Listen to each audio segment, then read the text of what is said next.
He thought his family name made him untouchable.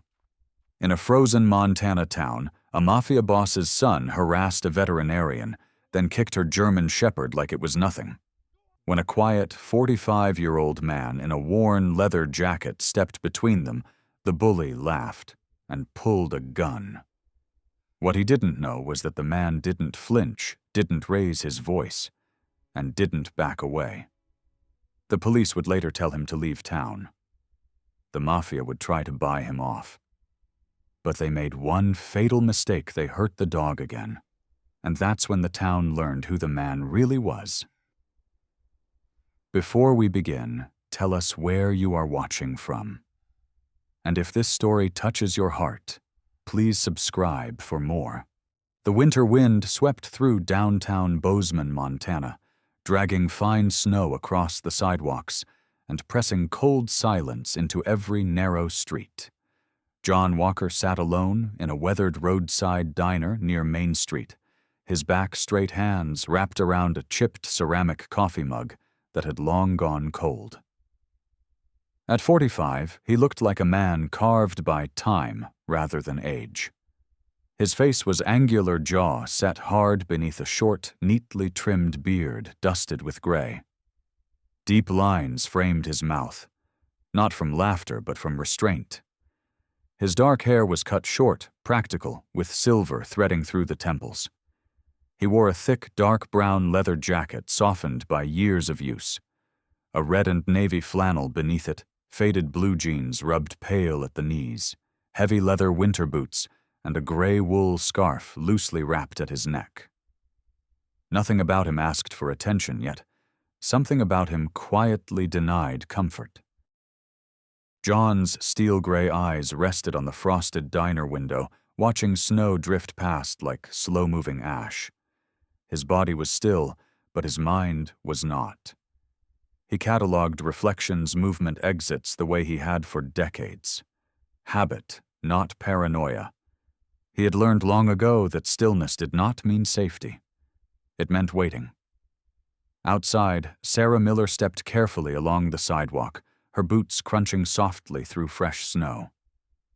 At 32, she carried herself with the calm competence of someone used to responsibility. She was tall and slim, with pale winter skin touched pink by the cold and chestnut-brown hair pulled into a low ponytail beneath a knitted beanie. Her face was gentle but firm, with intelligent hazel eyes that had seen enough suffering to recognize it early. She wore a practical olive-green winter parka, thick gloves, and jeans suitable for long hours on her feet. Her posture was relaxed but alert, shaped by years of working with frightened animals and difficult people. At her side walked Buddy, a 6-year-old German shepherd with a powerful build and a black and tan coat thickened for winter. His ears stood alert, eyes dark and watchful body, moving with controlled confidence. Buddy was not aggressive, but he was protective by instinct, positioning himself slightly ahead of Sarah as they walked. He had been trained once Sarah suspected before life had broken his first owner. She had adopted him from a rural shelter 2 years earlier. Since then, he had become more than a dog.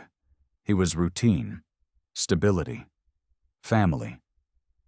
They had almost passed the diner when laughter cut through the quiet street. Ethan Cole stepped into their path with the careless entitlement of a man who had never been told no. At 27, he was broad-shouldered, clean-shaven, and well-dressed in a tailored coat that did not belong in a Montana winter. His hair was slicked back, his smile sharp and practiced. There was softness in his face that came not from kindness, but from a life protected from consequence. 2 men lingered several steps behind him, heavier builds, quiet eyes clearly there to observe rather than intervene. Well, now Ethan said, his voice loud enough to draw attention, "That's a fine-looking dog." Sarah slowed instinct, tightening her grip on Buddy's leash. "We're just heading home," she replied evenly, already planning a route around him. Ethan stepped closer, invading her space, his gaze flicking over her in a way that made her skin crawl. "Seems a shame to waste a pretty face walking alone in the cold," Ison said. Buddy sensed the shift instantly. He moved between them, muscles tensing, a low, warning rumble vibrating in his chest. Sarah's voice sharpened. "Please, step back." The request amused Ethan. His smile twisted. Or what? Then, without warning, he kicked. The blow landed hard against Buddy's ribs. The sound was dull and sickening. Buddy cried out and staggered sideways, collapsing into the snow with a sharp wheeze. Sarah dropped to her knees instantly. "Buddy." Her hands shook as she reached for him, panic flooding her chest. That was when the diner door opened. John Walker stepped outside. He did not shout. He did not rush. He simply moved slow and deliberate until he stood between Ethan Cole and the woman in the snow. His presence altered the air like pressure before a storm. John's eyes never left Ethan's face. "That was a mistake," John said quietly. Ethan blinked, then laughed. "You lost old man." John said nothing more. The laughter stopped when Ethan reached inside his coat and pulled a handgun free, the metal dark against the white snow. His hand trembled slightly, adrenaline and ego colliding. "Back away," he snapped. Now. People had begun to gather, faces pale frozen between fear and disbelief. John did not move. In one fluid motion, too fast for most eyes to follow, John stepped inside the weapon's line, twisted his body, and struck. The gun clattered into the snow. Ethan hit the ground hard, gasping, his arm pinned behind his back. The entire exchange lasted seconds. Brutal, controlled, final. Sirens followed soon after. The responding officers took in the scene quickly, their expressions tightening when they recognized Ethan Cole. One officer, older, tired eyes beneath his cap, approached John. "You need to leave town," the officer said quietly, not meeting his gaze. John looked at him for a long moment. Then he nodded once. Outside again, snow falling heavier now, John pulled his gray scarf tighter around his neck. Across the street, Ethan Cole was being helped up, fury and humiliation burning in his eyes. John met that stare without blinking. The wind howled down the street, carrying the unspoken truth between them. This was not over. Night settled over the outskirts of Bozeman like a heavy wool blanket, muting sound, and pressing the cold deeper into the ground as snow continued to fall in slow, deliberate sheets. John Walker drove without speaking, the heater humming softly beneath the dashboard as the battered pickup cut through the dark. His gloved hands were steady on the wheel, but his mind was replaying the scene in the street with mechanical precision. 45 years of life had taught him that violence never truly ended when the noise stopped. It simply changed shape. In the passenger seat, Sarah Miller sat rigid, one arm wrapped protectively around herself, the other resting near Buddy's head in the back seat. Her face had lost its color freckles, standing out against pale skin, her hazel eyes glossy with fear she refused to let spill over. She had been afraid before in her life, but never like this, never with the certainty that something invisible and powerful had just marked her. Buddy lay on a blanket in the rear, his large chest rising unevenly, each breath shallow but determined. The 6-year-old German shepherd was all muscle and discipline, even in pain, his black and tan coat dusted with snow that melted into his fur. One ear twitched, with every sound, eyes half open, never fully surrendering to weakness. He did not whine.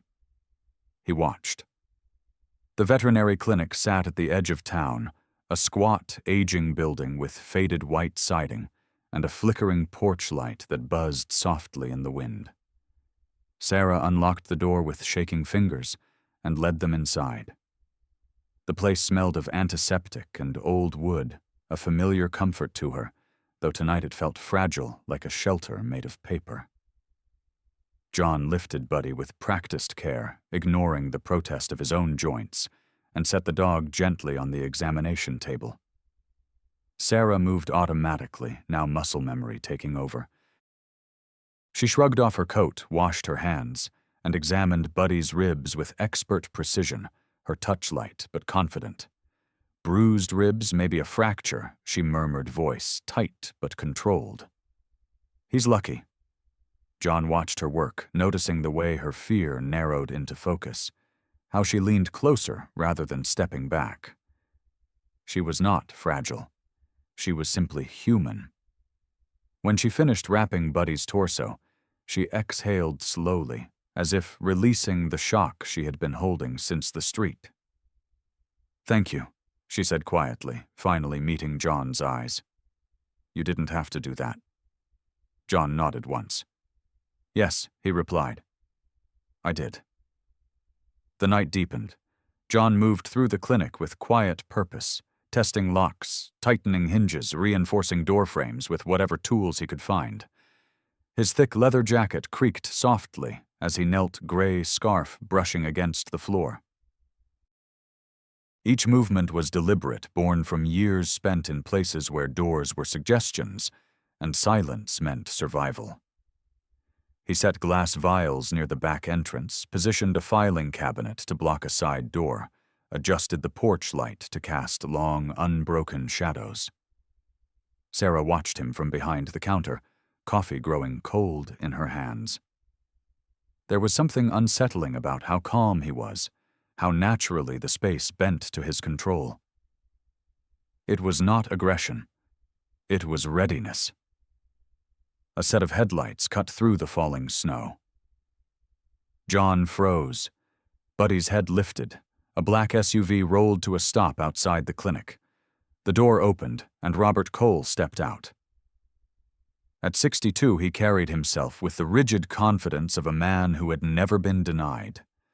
His hair was silver and combed back neatly, his face broad and heavy-jawed, marked by deep lines that spoke of authority rather than age. He wore a long, dark overcoat over a tailored suit, gloves, immaculate shoes unsuited for snow. His eyes were cold, assessing, calculating. John opened the door before Robert could knock, standing squarely in the frame. "Mr. Walker." Robert said smoothly, his voice calm, almost polite.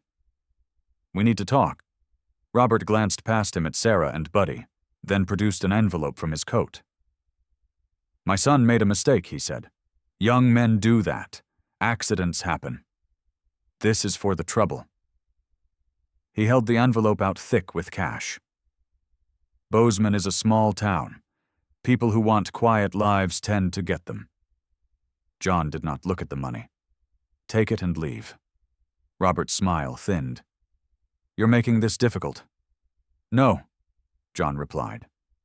"You are." For a moment the wind was the only sound between them. Robert studied John's face, perhaps searching for greed, fear, something to leverage. He found none. With a curt nod, Robert turned and walked back to his vehicle. The SUV disappeared into the snow. The silence that followed felt temporary, like the pause before thunder.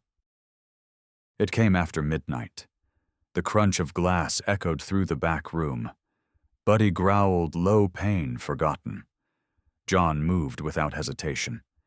Shadows slipped through the broken window, 3 men dressed in dark clothing, faces partially covered movements, efficient but careless. They were not local. They were confident. That confidence lasted seconds.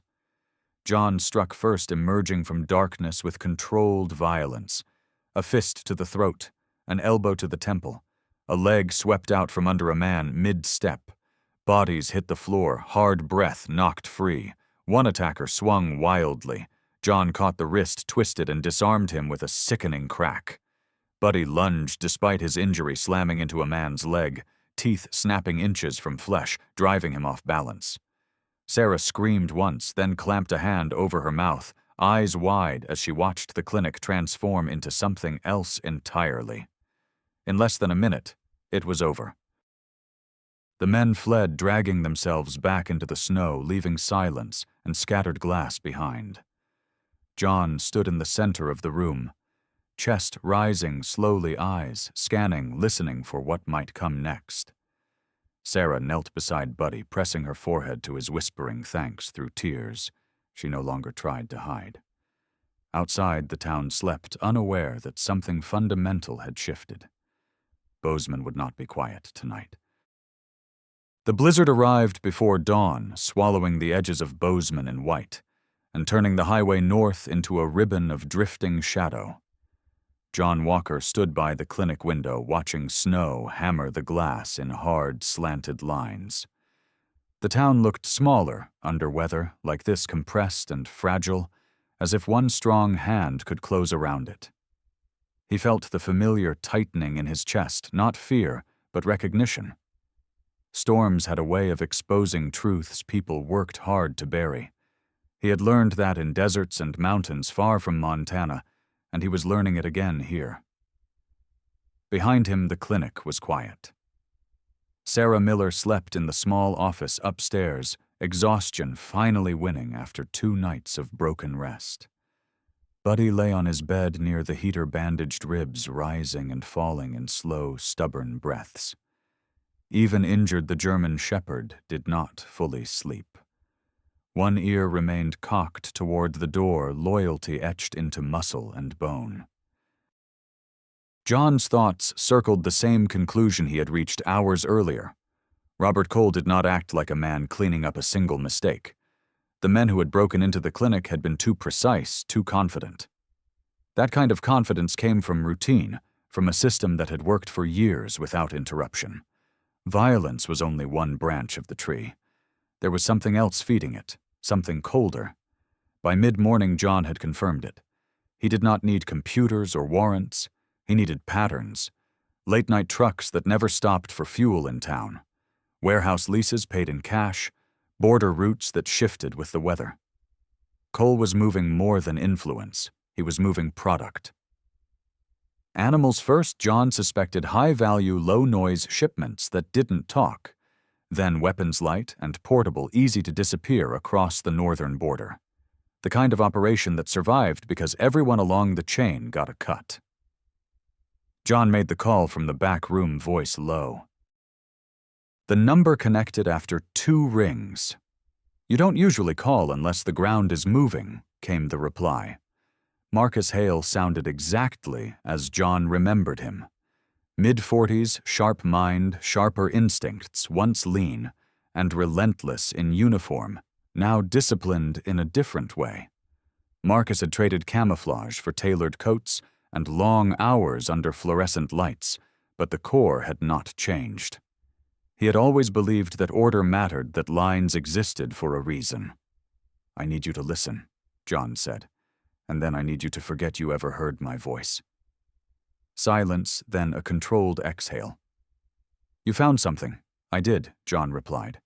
"And it's bigger than a small town problem." Marcus didn't ask for details. He asked for proof. Without that, he said, it's just another story. John ended the call and pulled on his jacket. The brown leather creaked softly, familiar as a second skin. He wrapped the gray scarf tighter around his neck and checked Buddy one last time. The dog lifted his head, eyes dark but steady. John crouched, resting a hand against Buddy's thick fur. "Hold the line," he murmured. Buddy thumped his tail once as if he understood. The drive north was brutal. Snow erased the road in places, forcing John to rely on memory and instinct. He left the truck miles short of his destination and continued on foot, boots sinking deep with every step. The warehouse sat alone against the white, a squat industrial building, half hidden by drifts, its lights dimmed but alive. Security was light exactly as it should be. Cole didn't fear this kind of weather. He assumed it protected him. John slipped inside through a service entrance, breath-controlled movements economical. The interior smelled of hay and oil. Cages lined one side, covered with tarps. He lifted a corner of fabric and felt his jaw tighten. Exotic birds huddled together, eyes wild. Crates labeled with false manifests sat stacked nearby. Farther in locked cases held compact firearms wrapped in oiled cloth. It was all there, plain as day. He documented everything methodical, precise. Evidence was weightless, but heavy all the same. He was almost finished when the sound reached him, voices muffled by the storm boots crunching closer than they should have been. He had miscalculated, or someone had talked. John moved fast, pocketing the drive, melting into shadow as the side door opened. Two men entered, broad shapes against the light. One laughed low and careless. "Storm's perfect," he said. "Nobody sees a thing." John slipped past them, heart-steady body moving before thought. He reached the exit just as a flashlight beam swept across the wall where he'd been seconds earlier. "Hey, someone barked!" He ran. Snow grabbed at his legs, wind clawed at his eyes. A shout went up behind him, followed by the crack of a gunshot that vanished into the storm. John did not look back. He didn't need to. He knew when the odds shifted. He reached the tree line and disappeared into it, lungs burning, muscles alive with the familiar burn of escape. By the time he reached the truck, the warehouse lights were blazing. Robert Cole learned about the intrusion before the snow stopped falling. He sat in his office warmth, humming beneath the floor, a glass of untouched whiskey at his elbow. The report came in clean and efficient. Evidence taken. Cameras avoided. One man alone. Robert's face did not change, but something hard set behind his eyes. He recognized the shape of the threat now. This wasn't a local troublemaker. This was someone who understood systems, someone who would not be bought. "Find out where he sleeps," Robert said quietly. "Find out who he protects." The answer came faster than he expected. Back at the clinic, John checked the door twice before letting himself in. Snow melted from his jacket onto the floor. Sarah stood at the foot of the stairs, pale hair loose around her shoulders, hazel eyes sharp with worry. She had changed clothes, but not posture. Fear had not made her smaller. It had made her still. "You're bleeding," she said. "It's nothing," John replied, though the cut on his cheek stung with cold. They didn't say more. They didn't need to. Buddy shifted on his bed, watching John with quiet intensity. The room felt tighter than before, as if the walls had leaned in. Miles away, Robert Cole folded his hands and made a decision that ended all pretense. He would not chase the man. He would break the reason the man stayed. Sarah Miller. Snow fell heavier than it had all week, thick flakes muting sound and turning the abandoned edge of town into a white, unmarked graveyard. John Walker knew something was wrong before the phone rang. The clinic felt hollow, the air too still, as if the building itself was holding its breath. He stood near the window leather jacket, hanging open gray scarf pulled tight against his throat. 45 years had carved patience into him, but they had also sharpened instinct to a blade.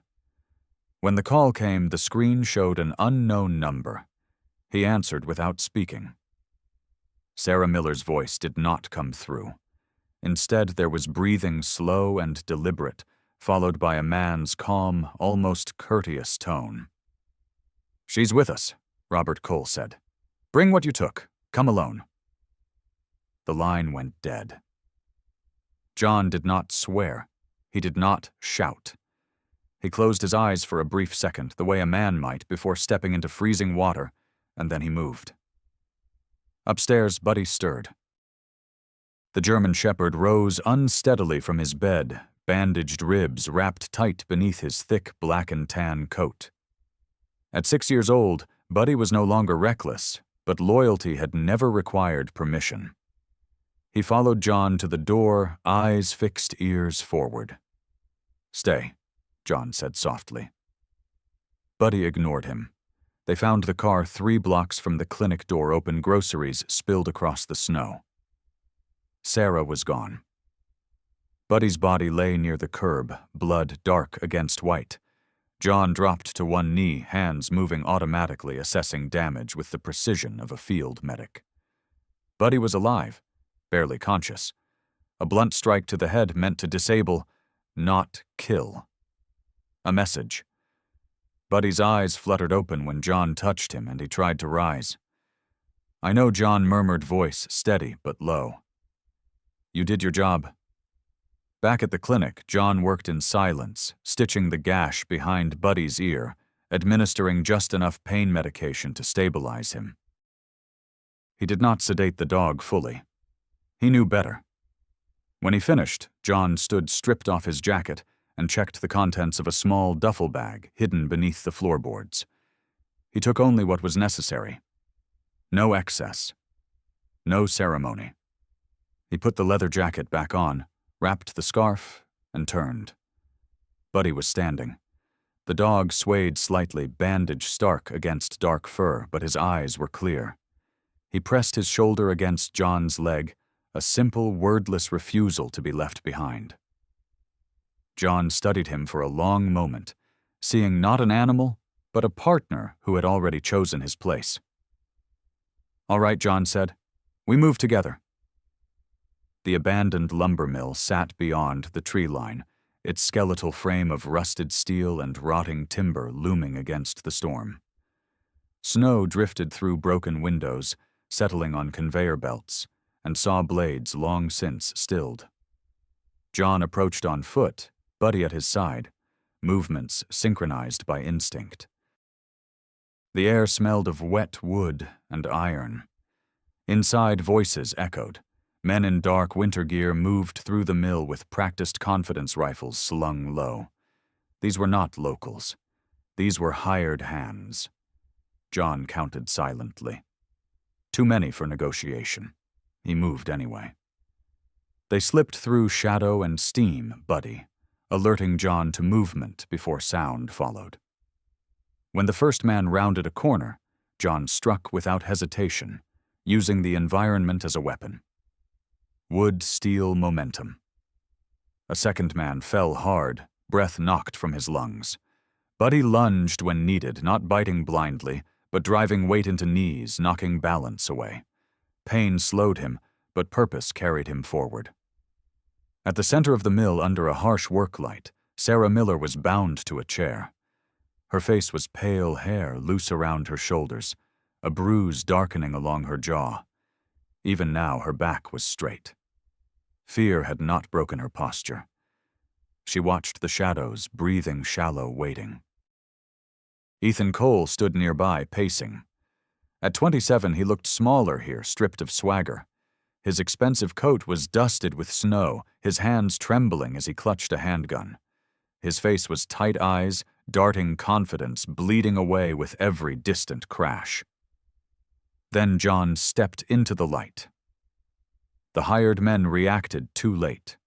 John closed distance with brutal efficiency, disarming one, breaking another's stance, using speed and surprise to fracture their formation. Buddy barreled into a third man, teeth snapping inches from flesh, forcing him down. Within moments, bodies lay scattered across the concrete, groaning, crawling, fleeing. Ethan screamed panic, cracking his voice. He raised the gun finger, tightening. "I'll kill you," he shouted, backing away, muzzle shaking. John did not rush him. He walked forward, boots crunching on sawdust eyes, fixed expression unreadable. Ethan fired. The shot went wide, tearing into a beam. John moved in the same breath, knocking the weapon aside and striking Ethan hard. The gun skidded across the floor. Ethan collapsed, sobbing, curling inward like a child. Silence followed, broken only by the storm outside and Buddy's heavy breathing. Sarah stared at John, disbelief and relief colliding in her eyes. John crossed the space between them and cut the bindings, steady hands working fast. "It's over," he said, though both of them knew it wasn't. Not yet. They moved out into the snow as sirens echoed faintly in the distance, the mill receding into darkness behind them. Ethan was left alive, broken, whimpering in the cold. John did not look back. He had never believed in revenge. He believed in endings. The storm swallowed their tracks as they disappeared into the trees. Morning arrived quietly, wrapped in pale light and fresh snow, as if the night's violence had been absorbed by the mountains themselves. John Walker stood outside the clinic before dawn, breath rising in slow clouds, watching the first federal vehicles roll into town. He felt no satisfaction, no rush of victory, only the steady release of tension from muscles that had been coiled for days. At 45, John knew better than to mistake endings for triumphs. Endings were simply places where one chose whether to stay or to move on. The operation unfolded with precision. Men in dark coats marked federal agent moved through the streets with calm authority, sealing doors, escorting suspects, speaking in low voices that carried weight. Robert Cole was taken from his office without ceremony. The man who had once ruled the town through fear looked smaller now, his silver hair disheveled, his broad face slack with disbelief. His jaw remained clenched pride, refusing to die even as cold steel cuffs closed around his wrists. Years of control unraveled in minutes. His network followed quickly, drivers, brokers, quiet men who had believed themselves invisible. They were wrong. John watched from a distance, hands tucked into the pockets of his worn leather jacket. He did not step forward when Marcus Hale caught his eye across the street. Marcus looked older than John remembered, lines carved deeper by years spent chasing men like Cole. He gave a subtle nod, equal parts acknowledgement and farewell. No words passed between them. None were needed. Inside the clinic, warmth returned slowly. Sarah Miller moved through the space with careful efficiency, her steps lighter than they had been in weeks. At 32, she looked tired but steadier, her chestnut hair loose around her shoulders, hazel eyes no longer clouded by fear. The bruises on her skin were fading yellow and green reminders of what had been taken, and then returned. She brewed coffee-wiped counters, checked supplies, not because the clinic needed it, but because routine anchored her. For the first time in years, her thoughts stretched forward without tightening into dread. Buddy lay near the window, bandages mostly gone. Now his powerful frame relaxed, but alert. The 6-year-old German shepherd had healed faster than expected muscle, and will reinforcing each other. His black and tan coat shone again, thick and healthy, and his eyes tracked every movement John made. He stood when John entered, tail wagging slowly, dignity intact. Buddy was no hero in his own mind. He had simply done what he had always done, stand between danger and those he loved. John knelt, resting a hand against Buddy's broad chest, feeling the steady heartbeat beneath. "Good work," he murmured. Buddy leaned into the touch, a quiet affirmation that needed no translation. Sarah watched them from the doorway, something tightening and loosening in her chest all at once. She stepped closer, wrapping her arms around herself against the lingering cold. "They said it's over," she said softly. "Really over." John nodded. "For them," he replied. She hesitated, then asked the question she had been carrying since the night at the mill. "What happens to you now?" John straightened slowly, joints stiff but reliable. He looked around the clinic, the reinforced door, the patched walls, the place that had become a refuge not by design, but by choice. "I leave," he said simply. Sarah absorbed that in silence. She had known the answer before she asked. Still it hurt, not sharply but deeply like the ache that followed healing. "I'm staying," she said after a moment. Her voice did not waver. "This is my place. For the first time, I think I can build something here without watching over my shoulder. John studied her face, the strength beneath the softness, the resolve forged not by violence but by endurance. "You will," he said. They stood together as the town woke, fully snowplows, scraping streets, clean neighbors peeking through windows, whispers traveling faster than facts. By midday, the story had already begun to change. Some would say it was the feds. Others would say luck. John knew the truth rarely interested people as much as comfort did. By afternoon, his truck was packed. Not much to load. John had never collected things, only places. He wrapped his gray scarf once more around his neck, pulled on the leather jacket, and stepped into the cold. Sarah walked with him to the edge of town, Buddy pacing between them, head high. "You don't need to disappear," Sarah said quietly. "People would understand. They'd want to thank you." John smiled faintly, the expression brief and unfamiliar. "That's not why I came," he replied. She nodded, swallowing. "Will you ever come back?" John looked out toward the highway where the road vanished into white and sky. "I don't know," he said honestly. "But I know this place will be all right." Buddy whined softly, sensing the shift. John knelt one last time, meeting the dog's eyes. "Take care of her," he said. "That's an order." Buddy pressed his forehead against John's chest tail, wagging once, solemn and sure. John stood, gave Sarah a final nod, and turned away.